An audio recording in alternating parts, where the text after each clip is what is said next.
ሰላም እንዴት ናችሁ? ውድ የቻናላችን ተከታታዮች እንዴት ሰንብታችኋል? ዕለታዊው የትንታኔና የመረጃ ፕሮግራማችን ላይ ነው የምትገኙት። ከዚህ ሰዓት ጀምሮ ይሄ ፕሮግራም የሚሄድ ይሆናል። አብራችሁ እንድትቆዩ ከወዲሁ ለመጋበዝ እፈልጋለሁ። እንደምታውቁት ታዲያ መጀመሪያ ላይ በእናንተ ኮሜንት ነው ፕሮግራሙን የምንጀምረው። ከዛ በኋላ ደግሞ ያዘጋጇቸውን ርዕሶች ያዘጋጇቸውን መረጃዎች ከትንታኔ ጋር የማቀርብላችሁ ነው የሚሆነው።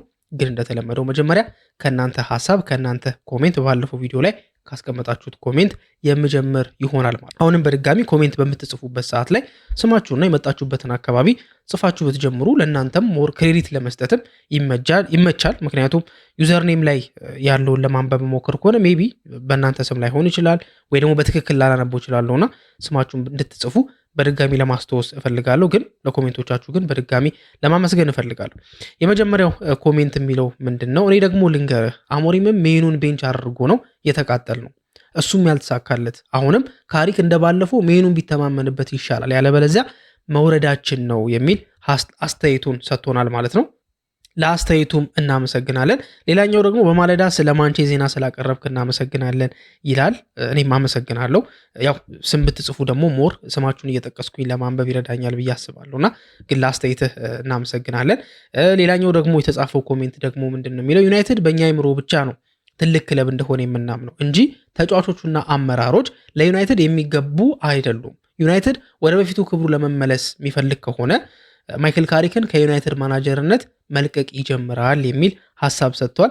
ትንሽ ኮንትሮቨርሻል የሆነ ሐሳብ ይመስለኛልና እናንተስ ግን ምን ትላላችሁ? በማይክል ካሪክ እስካሁን ባያችሁት ወይ ደግሞ ወደ ቀጣዩ ምዕራፍ ለማሻገር ትክክለኛ ሰው አይደለም ብላችሁ ታስባላችሁ ወይስ ከዚህ የተለየ ሐሳብ ነው ያላችሁ የሚለውን ነገር በዚህ ኮሜንት ስር ብታስቀምጡና ያላችሁን ሐሳብ ባቀው ደስ ይለኛል ማለት ነው። ሌላኛው ደግሞ እመነኝ ብራዘር በፍጹም ከዚህ በኋላ ምንም ተጫዋች አያመጡም የሚልም ኮሜንት ተቀምጧል። መረጃዎች እንደሚሉት ከሆነ መረጃዎች እንደሚያሳዩት ከሆነ ከዚህ በኋላ ቢያንስ 2 ተጫዋቾችን የማስፈረም እቅድ እንዳላቸው የተለያዩ የመረጃ ምንጮች እየጠቀሱ ይገኛሉ እና አሌክስ ክሩክን ጨምሮ ማለት ነውና በተለይም ደግሞ ሌፍት ባክ ላይ በግራ ፉል ባክ በኩል ግን አንድ ተጫዋች እንደሚኖር ትላንትና ይሄንም ፕሮግራም ሰርች የላችሁ ነበር አይደለ? አሌሃንድሮ ባልዴ ላይ ዩናይትድ እየተንቀሳቀሰ ነው። ግን የባልዴ ጉዳይ ባይሳካ ግን ለክፉ ቀን ብሎ ያስቀመጠው ድንገታዊ ዝውውር ድንገታዊ አይደለም ግን ተጠባባቂ የ11ኛው ሰዓት ዝውውር እንዳለ ነግሬያችሁ ነበርና ዩናይትድ ቢያንስ የአሌሃንድሮ ባልዴ ጉዳይ እንኳን ባይሆንለት ወደዛ ዝውውር ሊሄድ የሚችልበት እድል ከፍ ያለ እንደሆነ ነው መረጃዎች የሚያሳዩት። ሌላኛው ደግሞ ተስፋዬ የሚል ደግሞ ዩዘር የሚጠቀም አድማጫችን ምን አለ?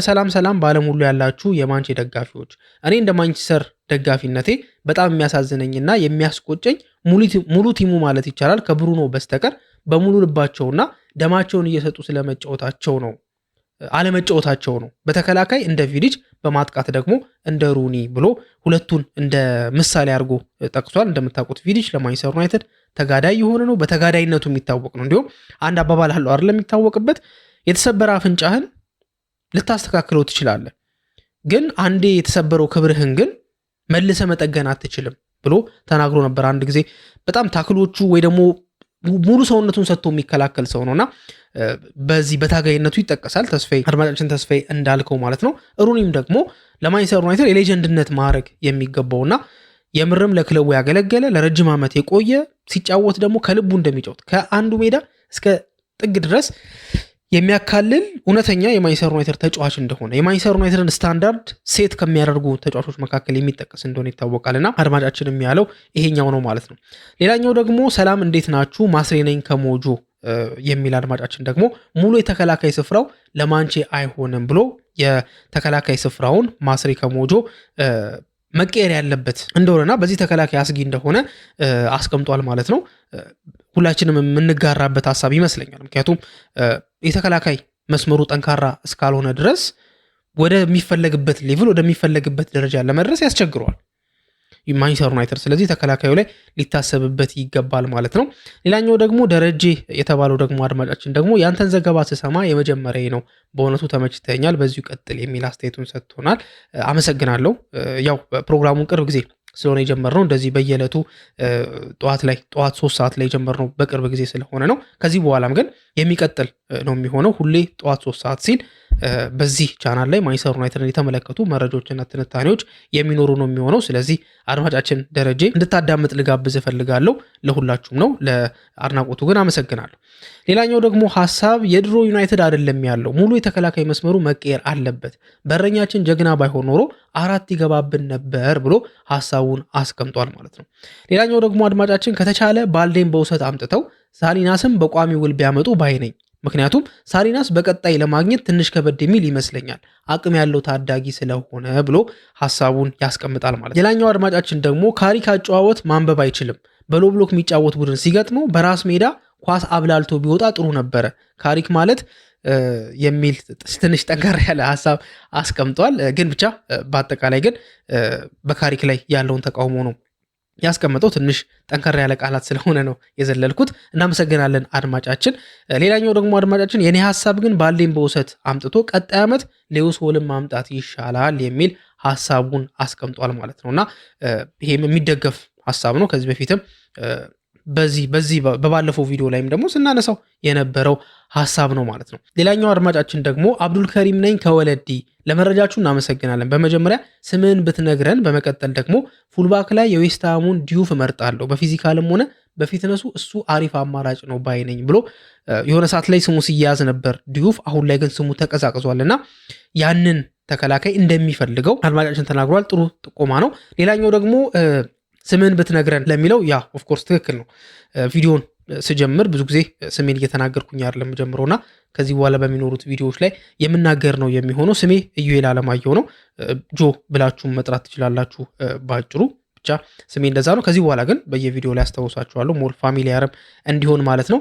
ዮሴፍ ታምራት ነኝ ከድሬዳዋ የሚለው አድማጫችን ደግሞ የኔ ሀሳብ አሌሃንድሮ ባልዴ እጅግ በጣም ጥሩ ተጫዋች ነው፣ ነገር ግን የጉዳት ታሪኩ እጅግ በጣም አሳሳቢ ነው። ከባልዴ ይልቅ ይሄ ጆዋኪም ሴይስ የሚሻል አይመስልህም ወይ? ያንተ ሀሳብ በዚህ ዙሪያ ምንድን ነው? የቀኙና ሁለቱ የመሃል ተከላካዮች ጥምረታቸው በድፍረትና በመተማመን ለማየት የሚያስችል እኮ አይደለም። በተለይ ቻምፒየንስ ሊግ ሲመጣ እንዴት ባለ ሁኔታ ሊታለፍ ነው ብሎ በጣም ትክክለኛ ሀሳብ አስቀምጧልና ያው የኔ ሀሳብም ስለተጠየቀ እዚህ ላይ ሀሳብ መስጠት ያለብኝ ይመስለኛል። እንዳልከው ጆዋኪን ሴስ የተባለው ተጫዋች ከክለብ ብሩጅ ማንቸስተር ዩናይትድ እየፈለገው ያለው ተጫዋች ጥሩ አቅም ያለው ተጫዋች ነው። ባልዴም ጥሩ ተጫዋች ነው። አንተም እንዳልከው ግን ጉዳቱ ያሳስባል። እንግዲህ በስፔን ላ ሊጋ እየተጫወተ ይሄ ልጅ ጉዳቱ እንደዚህ ከሆነ ወደ ፕሪሚየር ሊግ መጥቶ በጣም ፊዚካሊቲ የሚበዛበት ጠንካራው ኢንተንሲቲው በጣም ከፍተኛ ተጫዋቾች ለመልመድ እንኳን እስከሚከብዳቸው ድረስ የሚያስችል አይነት ፍጥነት ያለበት ሊግ ላይ መጥቶ ጉዳቱ እንዴት ማኔጅ ያደርገዋል የሚለው ነገር የሚያሰጋ ነው። ግን በትላንትናው ቪዲዮ ላይ እንደጠቀስኩት ዩናይትዶች ይህንን ተጫዋች በውሰት ነው ለማምጣት እየፈለጉ ያሉት። እንደዛ ከሆነ ግን በተወሰነ መንገድ ሪስኩን ይቀንሰዋል ብዬ አስባለሁ። የመሃል ተከላካይ ደግሞ እንደሚታወቀው ነው ዩናይትድ ትክክለኛ ሪኢንፎርስመንት ያስፈልገዋል።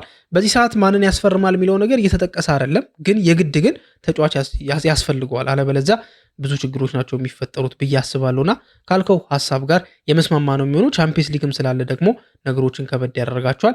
ዮሴፍ ታምራት ከድሬዳዋ ለሰጠን ሀሳብ ለማመስገን እፈልጋለሁ። ሁላችሁንም በዚህ ኮሜንት ላይ የተሳተፋችሁ አድማጮች በሙሉ ለማመስገን እፈልጋለሁ። ያልተሳተፋችሁም ደግሞ ሀሳቦቻችሁን ብታስቀምጡልንና ብንወያይባቸው እንደዚህ ስለማነባቸውም ደግሞ ብታስቀምጡልኝ ደስ ይለኛል። ለምታደርጉት የኮሜንት ተሳትፎ ለላይኩም፣ ለሼሩም፣ ለሁሉም ነገር ግን ላመሰግናችሁ ፈልጋለሁ። ኮሜንቶቻችን ይሄንን ይመስላሉ። ወደ ዛሬው ፕሮግራማችን በምናልፍበት ሰዓት ላይ ደግሞ ካዘጋጀኋቸው ርዕሶች መካከል ማይክል ካሪክ ጠንከር ብሎ ኢኔዮሶች ላይ ጫና እያሳደረ እንደሆነ መረጃዎች እየወጡ ይገኛሉ። ይህንንም ያለው አሌክስ ክሩክ የተባለው እንደምታውቁት በተለያዩ የስፖርት ሚዲያዎች ላይ የሚታወቀው ጥሩ የሆነ ቶክ ስፖርት ላይ በተለይ በዋነኛነት የምትከታተሉት ከሆነ እዛ ላይ ሀሳቦችን በመስጠትና ታማኝ የሚባሉ መረጃዎች ያሉት ሰው ነው ተብሎ ይታሰባልና ማይክል ካሪክ በኢኔዮሶች ላይ ጫና እያሳደረ እንደሆነ መረጃ ሰጥቷል ማለት ነው። በምንድን ነው ጫና የሚያሳድረው የሚለውን ነገር ሰፋ አድርገን ለማየት እንሞክራለን። ሁለተኛው ደግሞ ካርሎስ ባሌባ አንድ በጣም አስደናቂ ስታቱ ሰዎች የተቀባበሉት ይገኛሉ። ያም ስታት ምንድን ነው? ያለው ፍጥነት ነው። ይሄ ልጅ የሚሮጥበት በቃ ፍጥነቱ በጣም የሚያስደንቅ ነውና ብዙዎች ከጀት ጋር እያወዳደሩት ያለበትን አጋጣሚ ነው እየተመለከትን የምንገኘውና በጣም ፈጣን ከመሆኑ የተነሳ ያው ምሳሌያዊ አነጋገር ነው። ፍጥነቱን ለመግለጽ እንደዛ ተጠቅሞ ተመልክቻለሁና ስለ ፍጥነቱ ለማንቸስተር ዩናይትድ የሚሰጠውም ጥቅም ምንድን ነው የሚለውን ነገር ለማየት እንሞክራለን። በዛው ልክም ደግሞ ከባሌባ ርዕስ ሳንወጣ ደግሞ ባሌባ ላይ በተወሰነ መንገድ ጫና እንደመጣ ሳሙኤል ለከርስት የተናገረበት አጋጣሚ አለ። ምንድን ነው ያ ጫና? የሚለውን ነገር የምነግራችሁ ነው የሚሆነው። ከዛ ውጭ ደግሞ ጄጄ ገብርኤል በዚህ ዓመት የሚሰለፍበት እድል በጣም እየሰፋ እንደመጣ መረጃዎች እየወጡ ይገኛሉ። ስለሱም እናወራለን።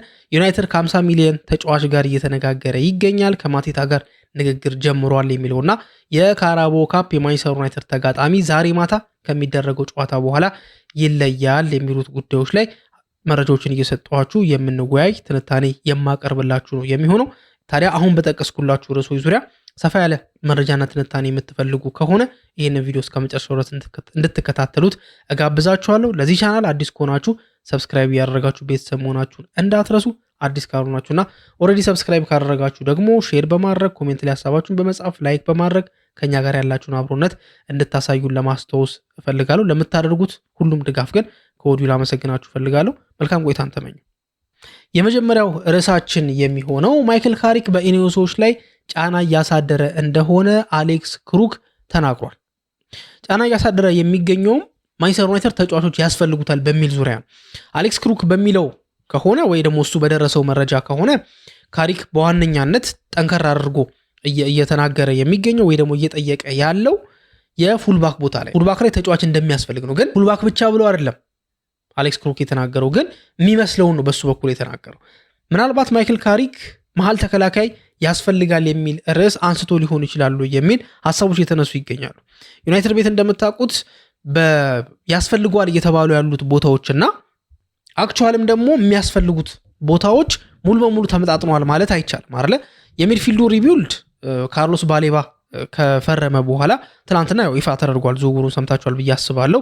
የፎቶ ፕሮግራም ነበረ፣ የፊርማ ስነስርዓት ነበር። ከጄሰን ዊልኮክስ ጋር ፈርሞ ነበረ። 20 ቁጥር ማሊያ እንደሚለብስም ተረጋግጧል። በትናንትና በነበረው ቪዲዮ ላይ ሳምሲ ቀድሞ ሊክ ያደረገው መረጃ ነግሬያችሁ ነበር፣ 20 ቁጥር ማሊያ እንደሚለብስ ማለት ነውና የሚድፊልዱ ሪቢውልድ ልክ ካርሎስ ባሌባ የማንቸስተር ዩናይትድ ተጫዋች ሲሆን አብቅቷል። እዛ ላይ አይደለ? ዩሪ ቴሌማንስ፣ አንድሬ ሳንቶስ እና ካርሎስ ባሌባ ፈርመዋል። የወጡ ተጫዋቾች እንዳሉ ሆኖ አይደለ? ካርሎስ ካሴሚሮ ከማንቸስተር ዩናይትድ ጋር ተለያይተዋል። ማኑኤል ኡጋርቴ በጉዳት ምክንያት ለረጅም ጊዜ ኤሲኤል ስላጋጠመው ለረጅም ወራቶች ከ6 ወር በላይ በጉዳት ይርቃልና ያንን አፕግሬድ ያደረጉበት መንገድ የሚደነቅ ነው። ግን ተከላካዩስ የባለፈው ጨዋታ የኤልሲቲው ጨዋታ ላይ ለምሳሌ አንድ ኤክስኪውዝ እኮ ማንሳት ይቻላል አይደለ? የኤክስኪውዝ ምንድን ነው? 6 ቁጥር ቦታ ላይ ተጫዋች ስላልነበረ ዩናይትድ ካውንተር አታኮች ለትራንዚሽኖች ተጋላጭ ነበረ። ለተከላካዮች ሽፋን እየተሰጠ አልነበረም። ከኋላ ኳስን ይዞ ፕሮግረስ የሚያደርግ ተጫዋች አልነበረም የሚል ኤክስኪውዝ ማንሳት ይቻላል። ለዛም ደግሞ ዩናይትድ አመቱን ይገፋበታል ተብሎ የታሰበው ካርሎስ ባሌባ በቡድን ውስጥ አልነበረም። ኮቢ ሜኑ የማንቸስተር ዩናይትድ የአምና ሚድፊልድ ላይ በጣም አደገኛ አስተዋጽኦ ሲያደርግ የነበረው ተጫዋች ኮቢ ሜኑ ነው። ኮቢ ሜኑም በዛ በቅዳሜው ጨዋታ ላይ አልተሰለፈም፣ ማለት ቋሚ ሆኖ አልጀመረም። እነዚህ ነገሮች ስላሉ መሀል ላይ እነዚህ ለውጦች ሲደረጉ ነገሮች ይስተካከላሉ የሚል ኤክስኪውዝ ሊሰጥ ይችላል። ግን ተከላካይ ላይ እንዴት ነው የሚዘለቀው? ሊሳንድሮ ማርቲኔዝ ምንም ጥርጥር የለውም ወርልድ ክላስ ተከላካይ ነው። ማቲያስ ዴሊክት ምንም ጥርጥር የለውም ወርልድ ክላስ ተከላካይ ነው። ሁለቱም ተጫዋቾች አክቹሊ ሊሳንድሮ ማርቲኔዝ እንኳን ይሄን 2 ዓመት አካባቢ ነው በጣም በጉዳት መታወቅ የጀመረው። አንዴ ይጎዳል፣ ከዛ ተመልሶ ይመጣና 2-3 ጨዋታ ካደረገ በኋላ ተመልሶ ደግሞ ይሄዳል ምናምን ነገር። ማቲያስ ዴሊክት ግን ድሮም ችግር ሲፈጥርበት የነበረውና ዋነኛ የእሱ ችግር ጉዳት ነው። ለዛ ነው እኮ አሁን ሰዎች አሌሃንድሮ ባሌ ሲባል ጥርጣሬ ውስጥ የምንገባው። አብዛኛውም ሰዎች እናንተንም ጨምሮ የምትጠራጠሩት ለዛ ነው። ባሌ የጉዳት ታሪኩ በጣም ያስፈራል። በእግር ኳስ እንደምንረዳው ከሆነ ደግሞ የጉዳት ታሪክ አንድ ተጫዋች ላይ ከጀመረው ለረጅም ዓመት እንደሚያሰቃየው እየተከተለው እንደሚሄድ የሚታወቅ። ብዙ ተጫዋቾች ጉዳት በዝቶባቸው በጊዜ እግር ኳስ ያቆሙ አሉ። ማገገም አይቻልም እያልኳቸው አይደለም። ለምሳሌ ኦስማን ዴምቤሌ በጣም በጉዳት የሚሰቃይ ተጫዋች ነበር አይደለ? እንዲሁም ምንድነው የሚባለው ካምፕኑ ወይ ደግሞ በኑ ካምፕ ከሚያሳልፈው ጊዜ ይልቅ ሆስፒታል የሚያሳልፈው ጊዜ ይበልጣል የተባለውላ የሚቀለድበት ተጫዋች ነበር። ግን ፒኤስጂ ቤት ሄዶ ግን 2 ዓመት የቻምፒየንስ ሊግ በቃ ማለት ምርጡ ተጫዋች የሚያስብለውን ፐርፎርማንስ አሳይቷል። ባሎንዶር በልቷል አይደለ? በባለፈው ላይ ቻምፒየንስ ሊግ ሲበሉ አሁንም የጨረሰውን ሲዝን የ2026ን ቻምፒየንስ ሊግ ሻምፒዮን የሆኑት ፒኤስጂዎች ናቸው። ኦስማን ዴምቤሌ ዋና ተጫዋች ሆኖ ማለት ነው። ግን ምንድነው ችግሩ? እዛ ጋር እሱ ህይወቱን ለውጦታል። ሲናገርም በግሉ ሲያደርጋቸው የነበሩ ዝግጅቶች አሉ። ይሄ ኢንጁሪ ፕሪቬንሽን የሚባል ነገር ማለት ነው። አንዴ ከተጎዳ በኋላ ፊዚዮዎቹ ምናምን ናቸው ትሪት የሚያደርጉት፣ ተጫዋቹ አይደለም ትሪት የሚያደርገው። ግን ከመጎዳቱ በፊት ግን እንዳይጎዳ ግን ትሪትመንት ያለው ተጫዋቹ ጋር ነው። ለምን ተጫዋቹ እኮ ወደ ቤቱ ይሄዳል አይደለ? ትሬኒንግ ሲጨርስ ወደ ቤቱ ይሄዳል። ሶ መቼስ እንደ ህፃን ልጅ ቤት ድረስ ተከትለው ታሄዱ፣ ራሱን መጠበቅ አለበት። ፕሮፌሽናል ነው አይደለ? ሶ ያን ነገር አስተካከለ፣ ጥሩ ሆነ። እነዚህም ተጫዋቾች ከነሱ የሚጠበቅ ነገር ይኖራል፣ ጥርጥር የለውም። ብቻ በእነሱ ጥፋትም ሆነ አልሆነም ሁለት ወርልድ ክላስ የተባሉ ተከላካዮች ኖሮት ማንቸስተር ዩናይትድ ማለት ከኳስ ጋር ምቾት የሚሰማቸው ከኳስ ውጪ ኳስን የሚያስጥሉ ተጋዳዮች፣ ጉልበተኛ፣ አስፈሪ ሞገስ ያላቸው ተጫዋቾች ሆነው ግን በጉዳት ምክንያት ግን የሉም። ሶ ይሄ የዩናይትድ ትልቁ ችግር ነው። ከዛ ውጪ ያለው ማጉዌር ነው። ማጉዌር ደግሞ ለስፔሲፊክ ጨዋታዎች ካልሆነ በስተቀር እንደዚህ ሁሉንም ጨዋታ የምታጫወቱ ተጫዋች አይደለም። በተለይ በሃይላይን መጫወት የሚፈልግ ከሆነ ካሪክ ወደፊት አስጠግቶ ተከላካዮቹን ከመሀል ሜዳ አሳልፎ መጫወት የሚፈልግ ከሆነ ሃሪ ማጉዌር ትክክለኛው ሰው አይደለም። አይደን ሄቨን ጥሩ ተጫዋች ነው። ኦፍኮርስ በባለፈው ጨዋታ ላይ ምርጥ ነበር ወይ ትንሽ ጥያቄ ሊነሳበት ይችላል። ዩናይትድ እንደ ቡድንም ጥሩ አልነበረም፣ ግን ወጣት ነው። ሙሉ በሙሉ በሱ መተማመን ይከብዳል። ሶ ተከላካይ ላይም ካሪክ እንዲያመጡለት እየጠየቀ ሊሆን እንደሚችል ፍንጮች አሉ።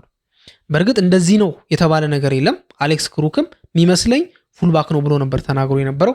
ግን ደግሞ ሊሆን ይችላል ተብሎ ግን እየታሰበ የሚገኘው ግን ካሪክ የመሃል ተከላካይም እየጠየቀ ነው። እየጠየቀ ባይሆን እንኳን መጠየቅ አለበት። በሱ ምንስማማ ይመስለኛል ብዬ አስባለሁ።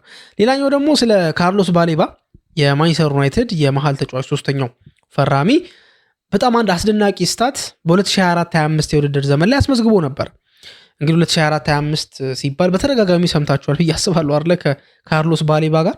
ምክንያቱም ካርሎስ ባሌባ በጣም ወርልድ ክላስ የሆነ ፐርፎርማንስ ያሳየበት አመት ስለሆነ ነው። 2024-25 ማለት ራሱን ያሳየበት ኢቭን 100 ያንሰዋል እኮ ብራይተን እኮ ከመቶ በላይ ነበር እኮ ሲጠይቅ የነበረው። በነገራችን ላይ ከ100 በላይ ነበር ሲጠይቅ የነበረው። ለምን አንድ አመት ብናቆየው ይሄ ልጅ 120 130 እንሸጠዋለን የሚል ስፔኩሌሽን ነበራቸው። በኋላ ላይ 2025-26 ላይ ፐርፎርማንሱ ወረደ እንጂ መጀመሪያ ላይ የነበራቸው ጎል ወይ ደግሞ አላማቸው እሱ ነበር እና 2024-25 ላይ ልጁ በጣም ፌኖሜናል ነበር። በብዙ ቁጥራዊ መረጃዎች ልጁ በጣም አደገኛ ነበር። አንድ ግን ቁጥራዊ መረጃ በጣም ትሬንዲ ሆኖ ሰዎች ሲቀባበሉት ተመልክቻለሁ። ያ መረጃ የፍጥነቱ ጉዳይ ላይ ነው። 2024-25 የውድድር ዘመን ላይ ካርሎስ ባሌባ 34.06 ኪሎ ሜትር ፐር ሃወር በማስመዝገብ በአውሮፓ ካሉት ምርጥ 5 ሊጎች መካከል ሁለተኛ ደረጃ ላይ ተቀምጧል። ኩክ ብቻ ነው እሱን የሚበልጠው ከሱ በላይ ያለው ማለት ነው። እሱ 34 ኪሎ ሜትር ነው። በተወሰኑ ቁጥሮች ነው የሚለያዩት። ይሄ ደግሞ ቁጥሩ 34.06 ኪሎ ሜትር ፐር ሃወር በ2024-25 የእንግሊዝ ፕሪሚየር ሊግ ላይ ግን ከሁሉም ተጫዋቾች አንደኛ የሚያስብለው ሆኖ ተቀምጧል፣ ካሉት ሚድፊልደሮች ማለት ነው።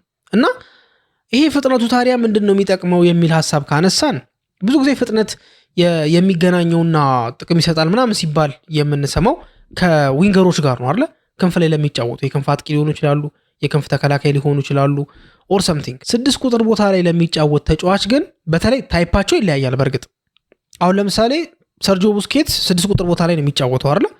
ቡስኬትስ በጣም ፈጣን ካልሆኑ ተጫዋቾች መካከል የሚጠቀስ ነው። እንዲሁም መሪ ነው ማለት ይቻላል። በጣም ቀርፋፋ ነው ራይት። ግን እሱ የሚጫወትበት መንገድ ግን ይለያያል። ሞር እሱ አይምሮን ነው የሚጠቀመው አብዛኛውን ጊዜ ማለት ነው። እና የእሱ አይነት አይደለም። ግን ልክ እንደ ባሌባ አይነት አሁን ዩናይትድ በዚህ ሰዓት ላይ የሚያስፈልገው ዲፕ ላይንግ ፕሌይሜከር የሚባለው አይነት ሳይሆን ይሄ ምንድነው የሚባለው መሬት ለመሬት እያዳፋ ኳስ የሚቀበል የሜዳውን ላይታች እያለ የሚሄድ የተለያዩ ቦታዎችን መያዝ የሚችል ገብታችኋል አይደል? ከቨር ማድረግ የሚችል ልክ በ4-3-3 ፎርሜሽን ውስጥ ብቸኛ ተነጣይ 6 ቁጥር ሆኖ መጫወት የሚችል ተጫዋች ነው ዩናይትድ የሚፈልግ። ካርሎስ ባሌባ ደግሞ ፕሮፋይሉ እንደዛ አይነት። ባሌባ መንቀሳቀስ ይፈልጋል። ከኋላ መጥቶ ወደ ማጥቃት ቀጠና ላይ ኳስን ይዞ በተለያየ መንገድ ይሄዳል። ብዙ ጊዜ ሎንግ ፓሶችን ሊጠቀም ይችላል። ሎንግ ፓሶችን ከሚጠቀምበት ጊዜም በላይ ግን ይሄ ልጅ ራሱ ኳስ እየገፋ የሚሄድበት አጋጣሚ ይበዛል። ስለዚህ ለዛ ነው 34.06 ኪሎ ሜትር ፐር ሃወር መሮጥ ማለት ምን ያህል ፈጣን እንደሆነ። ይሄ ማለት አስቡት ይኸውላችሁ ኳስን ከራሱ ከተከላካይ ይዞ ወደ ተጋጣሚ አጥቂ ቦታ ላይ ፕሮግረስ ለማድረግ ይሄ አንዱ የሆነ ጥቅም ነው። ሌላኛው ደግሞ ዩናይትድ በሄልሲው ጨዋታ ላይም ከዛ በፊት በነበሩት ጨዋታ ላይም ተመልክተን የዩናይትድ ችግር ከነበሩት መካከል አንደኛው ምንድን ነው? በካውንተር አታክ ጊዜ ወይ ደግሞ በትራንዚሽን ጊዜ ኳስ የሚያስጥል የለም።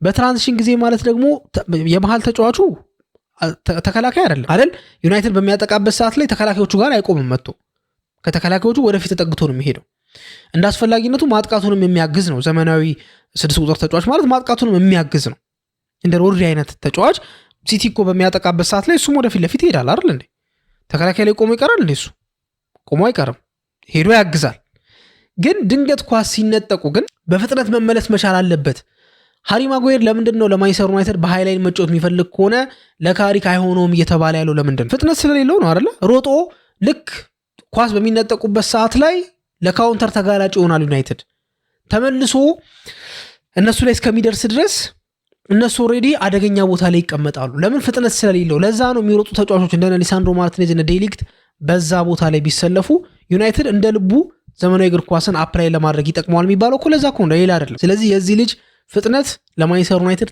ትልቅ ጥቅም ለብዙ ችግሮች መፍትሄ ይዞ ሊመጣ የሚችልበት እድል እንዳለ እየተነገረ ይገኛል ከባሌባ መረጃ ሳንወጣ ሳሙኤል ለከረስት አንድ አነጋጋሪ አስተያየት አስቀምጦ ነበርና በሱ ፖስት ኮሜንት ስር ሲጻፉ የነበሩትን ነገሮች እያነበብኩኝ ነበርና በጣም ብዙ ደጋፊ ተቆጥቶ ነበር ሐሳብ ሲሰጥ የነበረው የናንተ ሐሳብ ምንድነው የሚለው በዚህ ኮሜንት ላይ ማስቀመጣችሁ እንዳትረሱ ምን አለ መሰላችሁ ማንቸስተር ዩናይትድ ከ2006 በኋላ 2006 ማለት ማይክል ካሪክ ከፈረመ በኋላና ሃርግሬቭስ ደግሞ 2007 ላይ ከፈረመ በኋላ ተጫዋች የመሃል ሜዳ ተጫዋች መጥቶ ኢምፓክት ሲፈጥር ታይቶ አይታወቅም ያ ማለት ኒርሊ 20 ዓመት ማለት ነው አይደለ ካሪክ 2006 ላይ ማንቸስተር ዩናይትድ የሊግ ዋንጫ እንዲያሳካ አደረገ ትንሽ ድሮት ገጥሞት ነበር ዩናይትድ ሃርግሬቭስ ደግሞ 2007 ላይ ዋንጫ እንዲያሳካ ማንቸስተር ዩናይትድ ጠቅሟል እነዚህ መሃል ተጫዋቾች ለዩናይትድ ፈርመው እንደዚህ አይነት ጥቅም ከሰጡ በኋላ የመሃል ሜዳ ተጫዋች ሆኖ መጥቶ ፈርሞ አዲስ ፈራሚ ሆኖ ያንን ቦታ ፊክስ አድርጎት ዋንጫ እንዲያሳኩ ያደረገ የመሃል ሜዳ ተጫዋች የለም ብሎ ሐሳብ ሰጥቷል ስለዚህ ባሌባ ላይ ጫና ይመጣል አሁን እሱ ብዙ ተስፋ ተጥሎበታል 2006 ላይ 2007 ነው ማንቸስተር ዩናይትድ ጥሩ ፊርማ አድርጎ መሃሉን በደንብ አድርጎ ያስተካከለው ስለዚህ ጫና አለበት ብሎ ሳሙኤል ለከረስት ሐሳቡን አስቀምጧል ኮሜንት ላይ ታዲያ አብዛኛው ሰው በሚባል ደረጃ እንዴት እንደዚህ ትላለ ልጁ ጫና ውስጥ ከገባም የሚገባው በእናንተ በሚዲያዎች ምክንያት ነው በተለይ ለማንቸስተር ዩናይትድ ቅርብ ናችሁ በምትባሉ ሰዎች ብሎ ነው ኮሜንት የጻፉት ሳሙኤል ለከረስት ማለት ለማንቸስተር ዩናይትድ ቅርብ የሆነ የመረጃ ምንጭ ነው ምንድነው የማች ዴይ ፕሬስ ኮንፈረንሶች ላይ ሁሉ እየገባ ሐሳብ ይሰጣል ይጠይቃል ጥያቄ እና በጣም የቅርብ ሰው ነው ውስጥ አዋቂዎች አሉት እሱ ስለ ማንቸስተር ዩናይትድ የሆነ መረጃ ሰጠ ማለት ኦልሞስት ወደ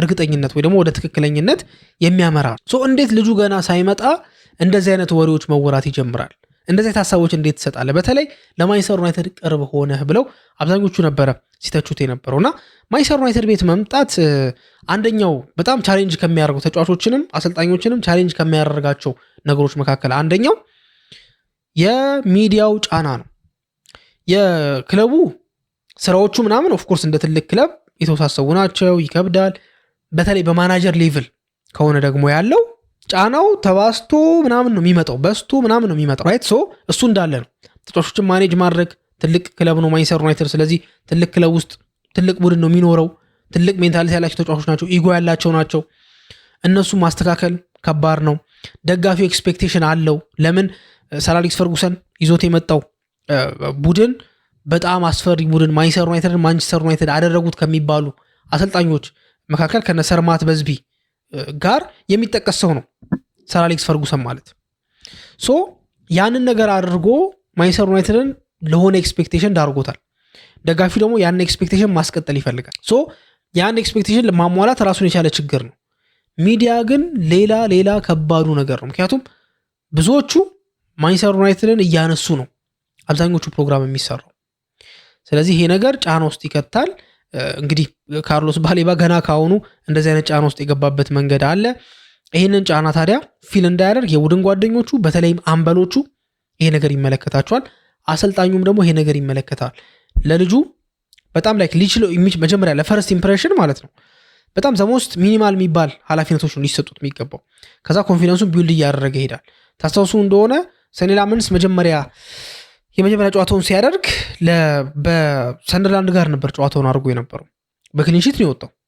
በዛ ጨዋታ ላይ ዩናይትድ በሜዳው ነው በደንብ ዶሚኔት አድርጎ ነበረ።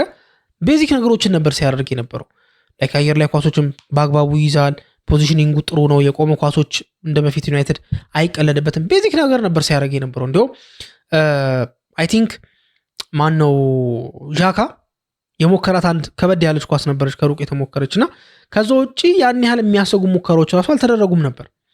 ቤዚኮቹን ግን ጥንቅቅ አድርጎ ሰርቷል። ከዛ እዛ ላይ ቢውልድ እያደረገ ጥሩ የተባለውን ሴኒ ላመንስ ተመልክተነዋል ማለት ነውና ባሌባን እንደዚህ አይነት ጫና ውስጥ ያለ መክተት ኃላፊነት ያንበሉም ነው የቡድን አጋሮቹም ነው የአሰልጣኙም ነውና እንዴት አድርገው ማኔጅ ያደርጉታል የሚለውን ነገር አብረን የምንመለከት ይሆናል ማለት ነው። ሌላኛው መረጃችን ደግሞ የሚሆነው ስለ ጄጄ ገብርኤል ነው። ጄጄ ገብርኤል የተጫወተ ነው ለወጣት ቡድኑ ለማንቸስተር ዩናይትድ ወጣት ቡድን እየተጫወተ ነው የሚገኘው። ፕሪሲዝን ላይ ጨዋታዎችን አድርጎ ራሱን ያሳየበት መንገድ አለ። ትሬኒንግ ላይ የተመሰገነ ተጫዋች ነው። እድሜው ብቻ ትንሽ ስለሆነ እሱ ላይ ትዕግስት ተመርጧል ማለት ነው። ግን ደግሞ በዚህ ዓመት የሚጫወትበት እድሉ ማለትም በጣም በቅርብ በዚህ ዓመት ማለት እስከ ዓመቱ መጨረሻ አይደለም፣ በዚህ 1-2 ወር ውስጥ የሚጫወትበት እድል የሚሰለፍበት እድል ከፍ ብሏል ይለናል ሳሙኤል ለከረስት። በእርግጥ በዚህ ቀን ነው እንደዚህ ነው ምናምን ነገር የተባለ ነገር የለም። ግን በአጠቃላይ ግን በቅርብ ጊዜ በዚህ 1-2 ወር ውስጥ ምናምን ይሄ ልጅ ጨዋታ ሊያደርግ የሚችልበት እድል እንዳለ ሰፍቷል። ግን ደግሞ መረሳት የሌለበት ነገር ይሄ ልጅ ከዚህ በኋላ ዩናይትድ የካራቦ ካፕ ጨዋታ ይኖርበታል አይደለ? በኋላ እማነሳላችሁ አለ። ከዛሬ ጨዋታ በኋላ ማንቸስተር ዩናይትድ የሚደርሰውን ድልድል ላይ የሚደርሰውን ክለብ የሚያውቅበት አጋጣሚ ነው ያለው። በዚህ ላይ ስላለ ማንቸስተር ዩናይትድ ለልጁ እድል ለመስጠት ያለ ጫና ቻንስ ለመስጠት አሪፍ አጋጣሚ ነው ተብሎ ይታሰባል። ከዛ ውጭ ግን ፕሪሚየር ሊግ ላይ መጀመሪያ ማንቸስተር ዩናይትድ አብዛኞቹን ችግሮቹን መፍታት አለ። ምን ችግሮቹን? የመሃል ሜዳው መስተካከል አለበት። ካርሎስ ባሌባ ወደ ሜዳ ተመልሶም ሊሆን ይችላል። ሚድ ሴፕቴምበር ላይ ይመለሳል እየተባለ ነው የሚገኘው። እሱ መስተካከል መቻል ያለበት ነገር ነው። አጥቂዎቹ ጎል ፕሮዲውስ ማድረግ መቻል አለባቸው። ተከላካዩ መረጋጋት አለበት። እነዚህ ነገሮች ሲስተካከሉ ማንቸስተር ዩናይትድ የሆነው ጨዋታ ላይ ጥሩ ፐርፎርማንስ ማድረግ ይጀምራል። ማለት ሞመንተም አንድ ጨዋታ ለምሳሌ ቀጣይ ጨዋታ ከኢፕስዊች ጋር ጥሩ ሲጫወት ዩናይትድ 3-0 ቢመራ ጄጄ ገብርኤልን አስነስቶ ማስገባት አለበት ማለት አይደለም። የሆነ ሞመንተም ውስጥ መግባት አለበት። ዩናይትድ የሆነ ኮንሲስተንሲ ውስጥ መግባት አለበት። ከፐርፎርማንስ አንጻር ዴሊቨር የሚያደርጋቸው ነገሮች የሚያሳያቸው ነገሮች አቅሞቹ የሆነ ቋሚ መሆን አለባቸው። መደጋገም አለባቸው። በሚደጋገሙበት ሰዓት ላይ ቡድኑ ይረጋጋል። ቡድኑ ከተረጋጋ የተረጋጋ ቡድን ውስጥ ደግሞ የተረጋጋ ኢንቫይሮንመንት ክሬት ይደረጋል።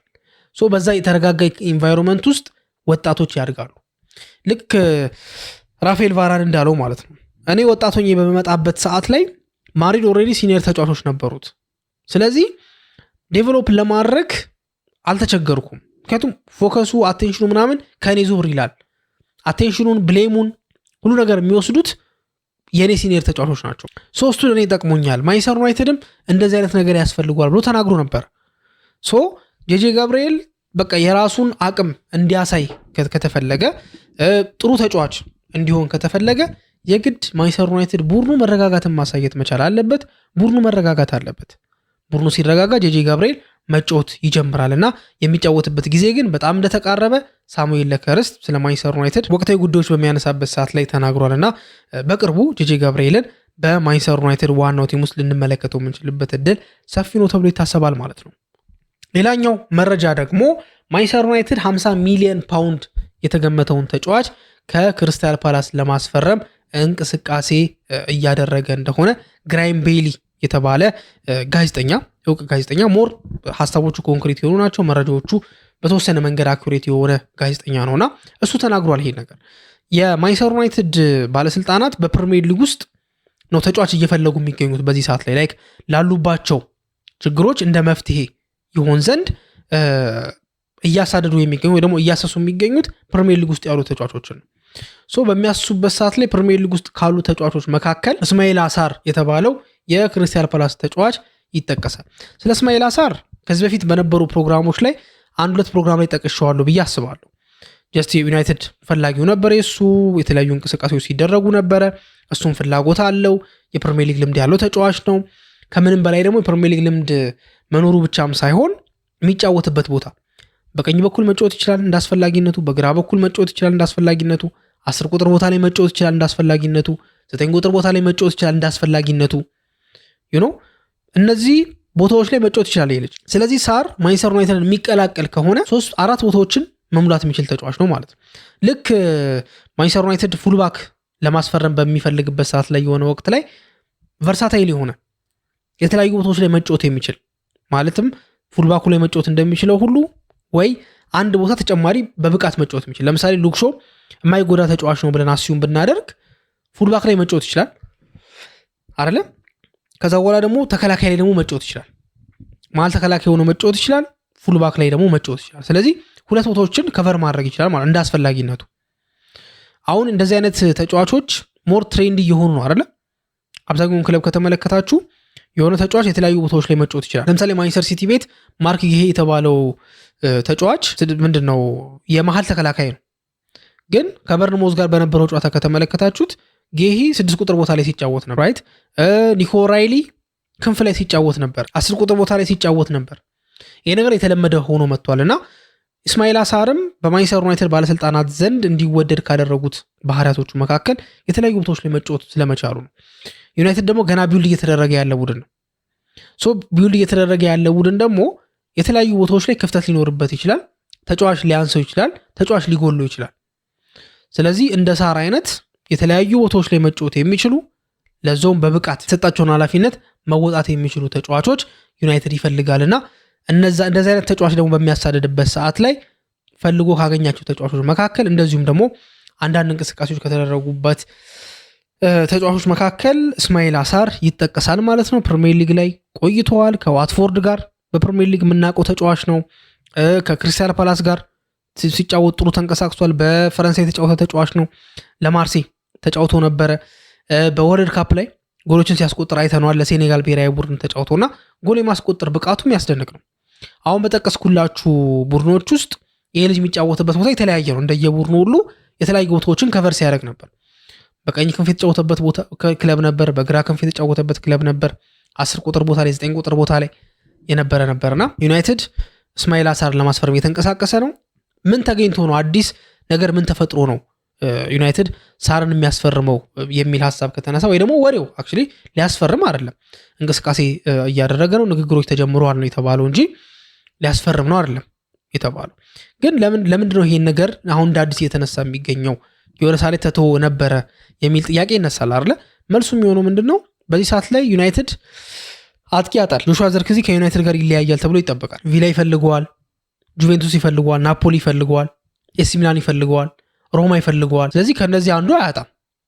ሞር ይሄ ልጅ የመውጣት እድሉ ደግሞ በጣም ከፍተኛ እንደሆነም ታማኝ የሚባሉት ምንጮች ጠቅሰዋልና በዚህ ምክንያት እስማኤል አሳር ምናልባት እሱን ተክቶ ሊመጣ የሚችለው ተጫዋች ነው ተብሎ ይጠበቃል ማለት ነው። 50 ሚሊዮን ፓውንድ ማንቸስተር ዩናይትድ ያወጣሉ በዚህ ሰዓት ለዛ ቦታ የሚለው ትልቅ ጥያቄን የሚያስነሳ ነገር ነው። ይሆናል አይሆንም የሚለውን ነገር፣ ጉዳዩ ደግሞ ምን ያህል ዴቨሎፕ አድርጓል የሚለውን ነገር አብረን የምንመለከት ነው የሚሆነው እያየን ማለት ነው።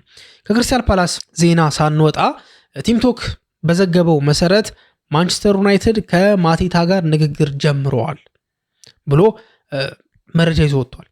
የማቴታ ኤጀንቶች፣ የማቴታ ወኪሎች ወደ ማንቸስተር ዩናይትድ ይሄ ልጅ ኦፈር አድርገውታል፣ ማለትም አቅርበዋል፣ ለማንቸስተር ዩናይትድ አቅርበዋል። ዩናይትድ ይሄ ልጅ ማስፈረም የሚፈልግ ከሆነ ብለው ማቴታን ለዩናይትድ አቅርበውታል። ዩናይትድ የልጁ ፈላጊ ነው። በተለይ ትናንትና ካነሳውላችሁ ነገሮች አንጻር ያለበትን ሲቹዌሽን ዩናይትዶች እያጠኑ ነው የሚገኙት። እድሜው 29 ነው። የፕሪሚየር ሊግ ልምድ ያለው ተጫዋች ነው። የብሔራዊ ቡድን ልምድ ያለው ተጫዋች ነው። በፕሮፌሽናል ኬሪሩ ጥሩ ሰዓት ላይ ያለ ተጫዋች ነው። ከምንም በላይ ደግሞ እንዳልኳችሁ ዩናይትድ ከዚህ በኋላ ለሚያደርጋቸው እያንዳንዱ የዝውውር እንቅስቃሴ በተለይ በማጥቃት ቦታ ላይ ቤንጃሚን ሼሽኮን እያሰበ ነው የሚንቀሳቀሰው። ምክንያቱም ሼሽኮን በከፍተኛ ዋጋ ነው ያመጣው። ወጣት ተጫዋች ነው። አምና ፍንጮችን አሳይቷል። ስለዚህ በእሱ ላይ ተስፋ የሚቆረጥበት ታይም አይደለም አሁን። ዩናይትድ በዚህ ልጅ ላይ ተስፋ ስላለው የማጥቃት ቦታ ላይ የሚያመጣቸው ተጫዋቾች የእሱን እድገት የማይገድቡ መሆን አለባቸው። ታዲያ ዣን ፊሊፕ ማቴታ የእሱን እድገት ከማይገድቡ ተጫዋቾች መካከል በዋነኛነት የሚጠቀስ ተጫዋች ነው። ለምን 29 ዓመቱ ነው። ብዙ ተጫውተዋል። ከሼሽኮ በእድሜ ይበልጣል በጣም። ስለዚህ ሼሽኮን ሜንቶር ማድረግ ይችላል። የሼሽኮ ተቀያሪ መሆን ይችላል። ወይ ደግሞ ይሄን ዓመት ሼሽኮን እያላመደው መጫወት ይችላል። ያ ብቻ አይደለም። ዩናይትድ በዚህ ዓመት ብዙ ውድድሮችን ነው የሚሳተፈው አይደል? ካራቦ ካፕ አለበት፣ ኤፍ ኤ ካፕ አለበት፣ ፕሪሚየር ሊግ፣ ቻምፒየንስ ሊግ 4 ውድድር ነው የሚሳተፈው። በ4 ውድድር ላይ ታዲያ 9 ቁጥር ቦታ ላይ ስለ ሼሽኮ ብቻ እየተወራ አይቀጥልም። ይፈለጋል። የማቲታ ዝውውር ታዲያ ዩናይትዶች ወደ ንግግር የገቡትና ከቅድም ካልኳችሁ ከእስማኤል አሳርም ይልቅ ፖሲብል ነው ተብሎ የሚገመተው ለመመሰላችሁ እስማኤል አሳር 50 ሚሊዮን ፓውንድ ነው የተገመተው። ማቲታ ግን ወደ 26 ሚሊዮን ፓውንድ ብቻ ነው የተገመተው። ይሄ ደግሞ ዋጋው ትንሽ ነው። ልጁ ካለው ልምድ አንጻር እንደው መውጣት ስለፈለገ ምናምን እድገት ስለፈለገ ምናምን ነው ጀስት እንደዚህ ዋጋው ራሱ እንትን ሊል የቻለው እንጂ በጣም የርካሽ ዋጋ ነው ማለት ይቻላል። ምክንያቱም ልምድ ያለው ተጫዋች ነው። ለቤንጃሚን ሼሽኮ ልምድ ይሰጠዋል። ለማንቸስተር ዩናይትድ አማራጭ ይሰጣል። ካሪክ እዛ ቦታ ላይ ዴብዝ እንዲኖረው ያደርግለታል ቡድኑን። የሁሉ ጥቅም ሰጥቶ 26 ሚሊዮን ፓውንድ ማለት ይሄ ልጅ ቢያንስ 3 ዓመት ያገለግላል። በተለይ ሼሽኮ ደግሞ የዩናይትድ ዋና አጥቂ ነው ተብሎ እየታሰበ ስለሆነ ሼሽኮ እድሜው ከፍ እያለ ሲመጣ ቢያንስ ሼሽኮ ማቹር አድርጎ እስከሚጨርስ ድረስ ማቲታ ከጎኑ ሆኖ ሊረዳው ይችላል። እንደዚህ አይነት ጥቅም ያለውን ተጫዋች ታዲያ በ26 ሚሊዮን ፓውንድ ብቻ ማግኘት ማለት ለማንቸስተር ዩናይትድ ትልቅ ድል ነው ብዬ አስባለሁ። ለዛም ይመስለኛል ጠንከር አድርገው ንግግር እያደረጉ የሚገኙት ማለት ነው። በእርግጥ ማንቸስተር ዩናይትድ በዚህ ሰዓት ላይ ፕራዮሪቲ የሚሰጠው ቦታ ነው ተብሎ አይገመትም። ምክንያቱም እዛ ቦታ ላይ ሼሽኮ ማይኖር ከሆነ ብራያን ምቤሞ እዛ ቦታ ላይ መጫወት ይችላል። ኩኒያ እዛ ቦታ ላይ ሲጫወት እናውቀዋል። ግን ደግሞ በ9 ቁጥር ቦታ ላይም ግን ለሼሽኮ እድገት ለማንቸስተር ዩናይትድ ስኳድ ዴፕዝ የግድ ይሄ ተጫዋች የሚያስፈልግበት የሆነ አይነት አጋጣሚ አለ ተብሎ ይታሰባልና ማንቸስተር ዩናይትድም በዚህ ዙሪያ ልጁን እያነጋገሩት ወደ ክለባቸው ለመቀላቀል ጥረት እያደረጉ እንደሆነ መረጃ ወጥቷል ማለት ነው። እንደ መጨረሻ የምናነሳው ሀሳብ ደግሞ ምንድነው? ካራቦ ካፕ ከዛሬ ምሽት ጨዋታዎች በኋላ ማንቸስተር ዩናይትድ ወደሚሳተፍበት ሌቭል ይሄዳል። እስካሁን ድረስ ሁለተኛ ዙር ድረስ ነው። ዛሬ የሚያልቀው የካራቦ ካፕ ጨዋታ ሁለተኛ ዙር ጨዋታ ነው። ከዛሬ ማታ በኋላ ሶስተኛው ዙር ይፋ ይደረጋል። በዛ ውስጥ ደግሞ ክለቦች ማንቸስተር ዩናይትድን ጨምሮ ሌሎች ክለቦች ያሉበት አጋጣሚ አለ ማለት ነው። ታዲያ ዛሬ ማታ 4 ሰዓት ላይ ፕሪስተን ኖርዝ ኢንድ ከኤቨርተን ጋር ጨዋታ ይኖራቸዋል። ይሄ ጨዋታ የመጨረሻ ጨዋታ ነው። ቶተንሃምም ጨዋታ አለው፣ ኦፍኮርስ ኒውካስልም ጨዋታ አለው። ግን ደግሞ ይሄ ጨዋታ ከተደረገ በኋላ 4 ሰዓት ላይ መጨረሻ ላይ የሚደረገው ጨዋታ ፕሪስተን ኖርዝ ኢንድ ከኤቨርተን ጋር ነውና 4 ሰዓት ከተጫወቱ በኋላ ይፋ ይሆናል፣ ድልድል ይወጣል። ስለዚህ በዛ ድልድል መሰረት ማንቸስተር ዩናይትድ ከማን ጋር እንደሚደርሰው ይታወቃል ማለት ነው። ወደ ሶስተኛ ዙር ማለት ነው። እንደሚታወቀው ካራቦ ካፕ ላይ ሁሉም ነው የሚሳተፈው ሁሉም እና ከፕሪሚየር ሊግ ትልልቆቹ ጋር ከመገናኘታቸው በፊት እርስ በርስ ይጫወታሉ ተመዳድበው ማለት ነው። ከዛ በኋላ ደግሞ ፕሪሚየር ሊግ የአውሮፓ ኮሚትመንት የሌለባቸው ቡድኖች ደግሞ ይጫወታሉ ሁለተኛው ዙር ላይ።